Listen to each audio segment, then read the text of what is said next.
On Children by Khalil Gibran. On Children is a very beautiful and meaningful work of Khalil Gibran.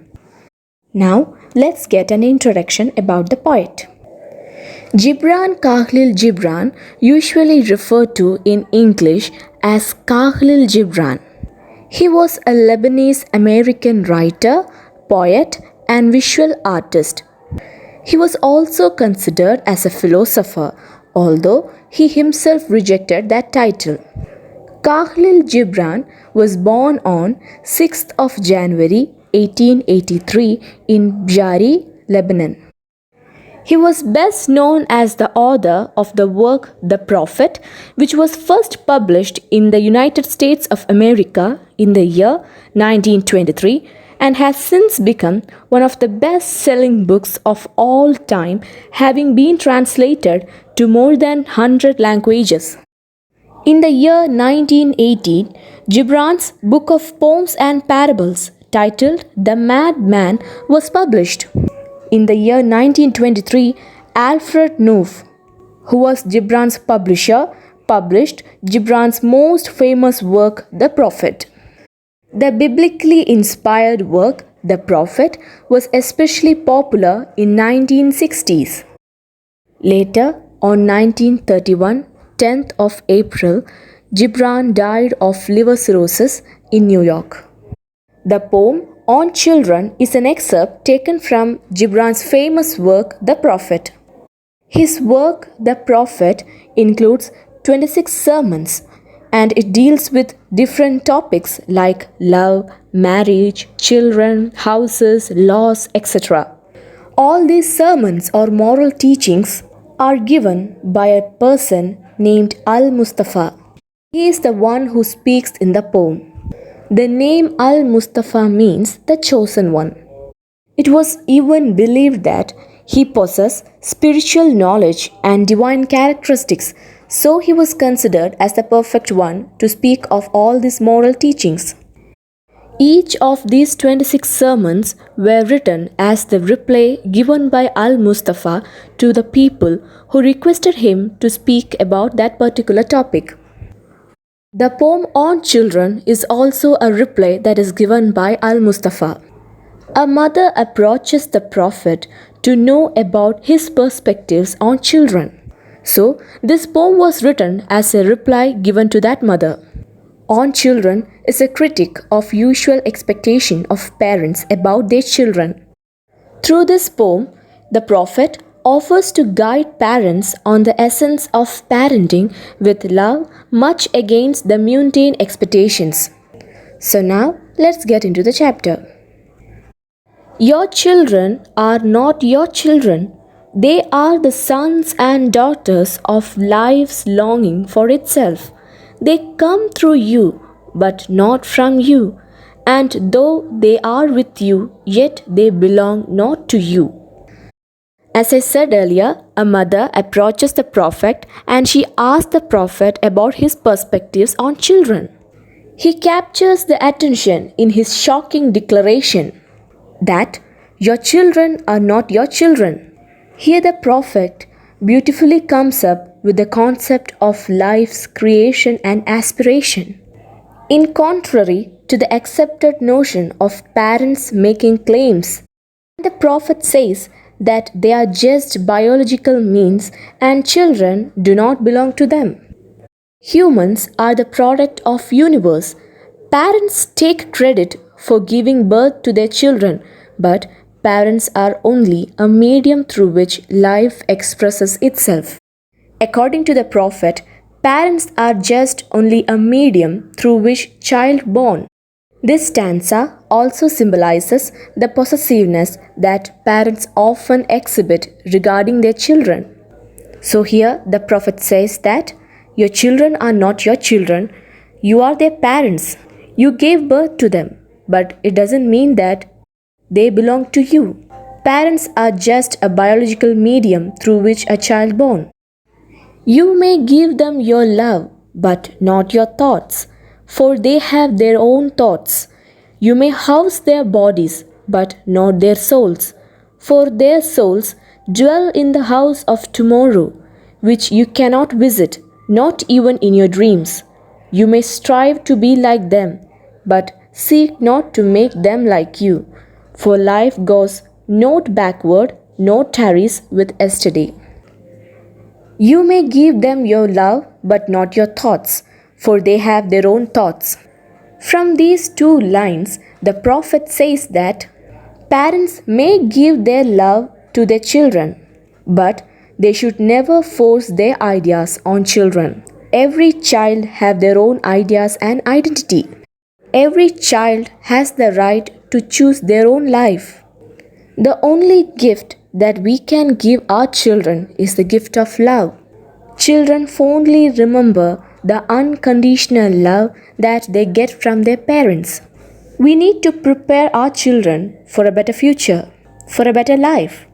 Preparation doesn't mean that filling their minds with our thoughts, our unfulfilled desires and expectations. We should not fill our children's mind with our thoughts, our unfulfilled desires and expectations. Every children have their own thoughts. The best preparation is to teach them how to think for themselves. Parents has to guide them throughout their journey.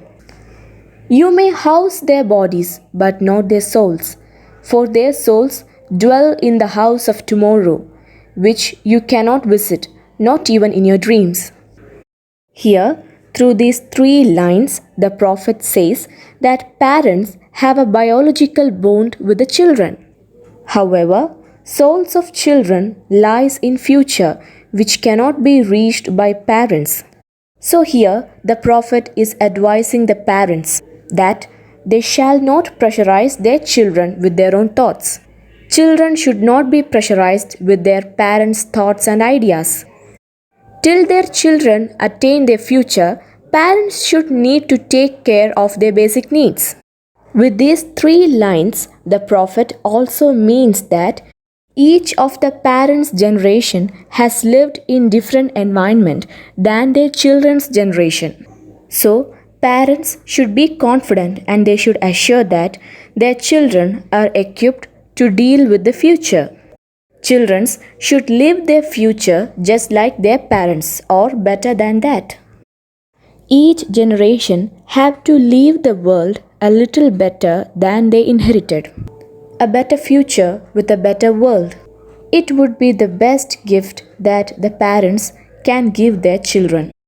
You may strive to be like them, but seek not to make them like you, for life goes not backward, nor tarries with yesterday.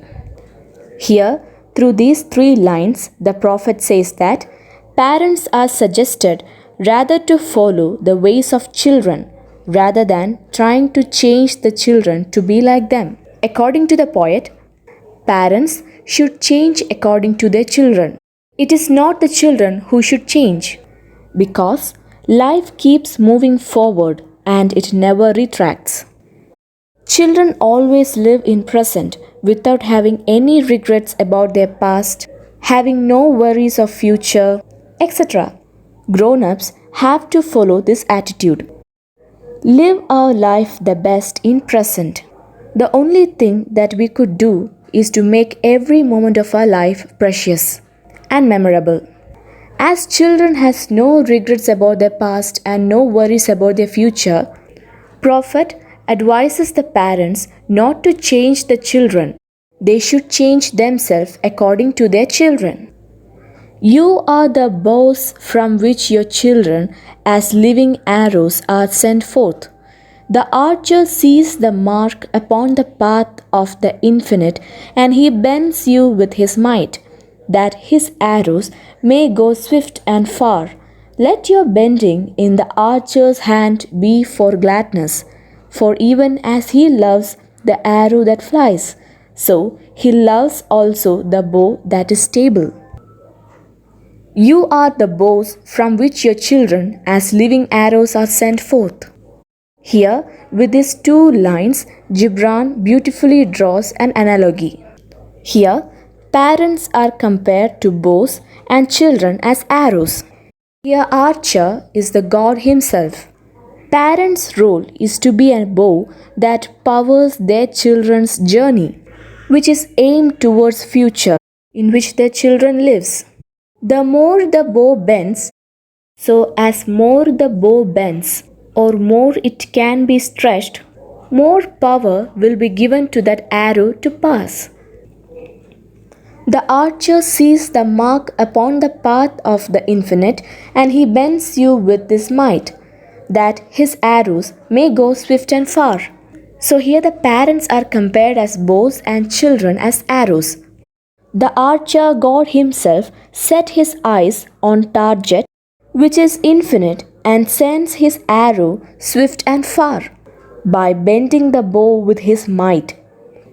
Parents should take delight in the act of bending, which involves a great strain.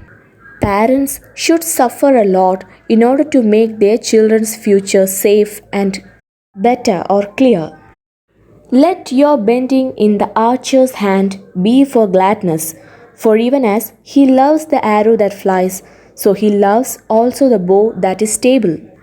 Here, the prophet strikes a perfect connection by referring to the law of creation of God, that God loves both the arrow and bows. The arrow which goes more faster in future, and the bow by bending helps the arrow in reaching its target. So here God loves both the arrow and bow, that is both the parents and children, as they complement each other on life's infinite journey. Our aims should be steady, then only the arrow would go accurately to the future. We have reached here today by standing on the achievements of our past generation. Thereby, the cycle of life will continue for an untold generation in future. We need to perform our assigned roles according to our time. Now, children are compared as arrows. In future, they will be the bows for their own children. And so on, the life cycle continues. Our effort in present should be driven by unselfish love, kindness, and humbly accepting the part we play in our life's journey.